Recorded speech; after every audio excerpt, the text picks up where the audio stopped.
If space was the unfolding, time is the journey. Space opens in all directions at the same time. Time, on the other hand, is the experience of moving through that unfolding. It is not a thing in itself, but the path that is generated when something that was contained begins to expand.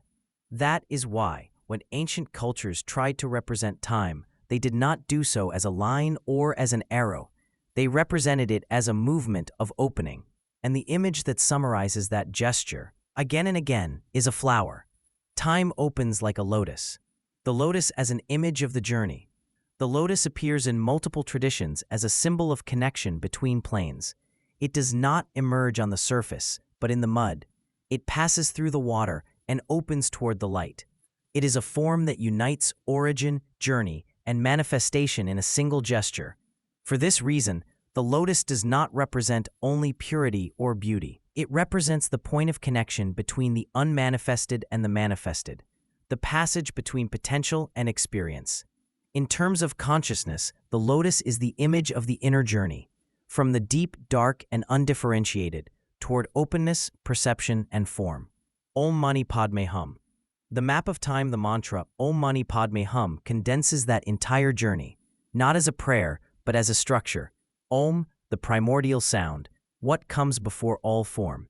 Mani, the jewel, the seed, the point of consciousness. Padme, the lotus, the opening of that seed. Hum, incarnation, experience in matter. Time follows exactly that path. First the void, then the point, then the opening, and finally concrete experience. But there is something even more important.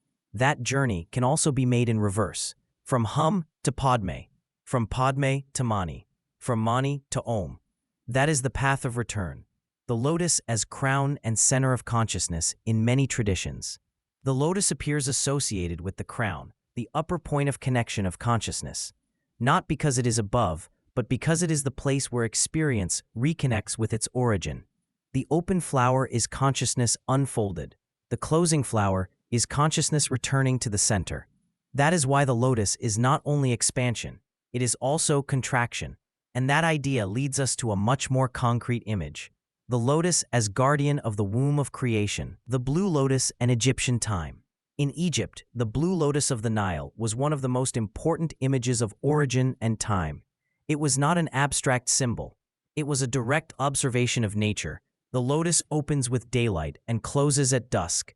Each day, it repeats the same cycle. It is born, it unfolds, it folds back, and returns to the water. For the Egyptians, this is how time functioned. Time did not move toward something unknown. Time returned to the origin every day. That is why the lotus was associated with the birth of the sun, regeneration, and the continuity of life. Time was a living cycle, not a line that disappears. The lotus as a prophecy of consciousness. In this context arises the idea of the lotus as guardian of the center of creation. The lotus does not only open the world, it protects it. It safeguards the point where consciousness begins again. From there is born the image of the blue lotus as prophecy. When consciousness remembers its origin again, the lotus blooms once more, not only as a physical flower, but as a state of coherence between time, consciousness, and creation. The blue lotus represents the moment when time realigns with its original cycle. The Nile as the body of the lotus. If the lotus is the image of time, the Nile is its body. The Nile was not understood only as a river, but as an artery of consciousness. Its cycles of flooding and retreat marked the rhythm of the entire country. Agriculture, economy, rituals, and cosmology were synchronized with that pulse. The lotus, opening and closing in the Nile, embodied that rhythm. It was the visible expression of Egyptian time, a time that expands and contracts without losing its center. Aswan, the source of the lotus. And if the lotus represents the center of consciousness, its energetic source had to be located at a precise point. That point was Aswan.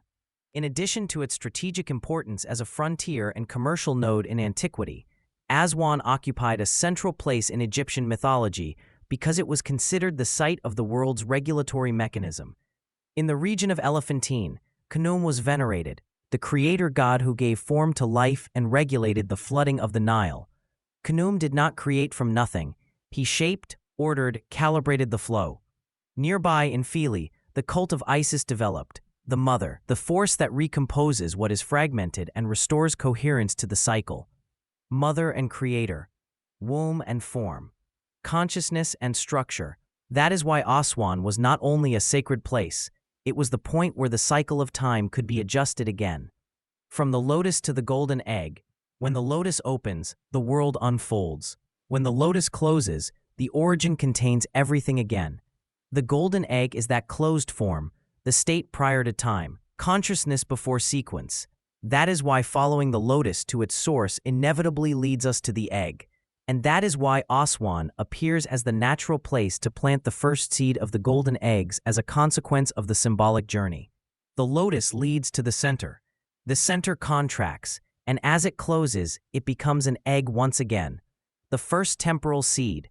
I am not speaking here only of creating the future, but of remembering the cycle. Time is not repaired by moving faster forward.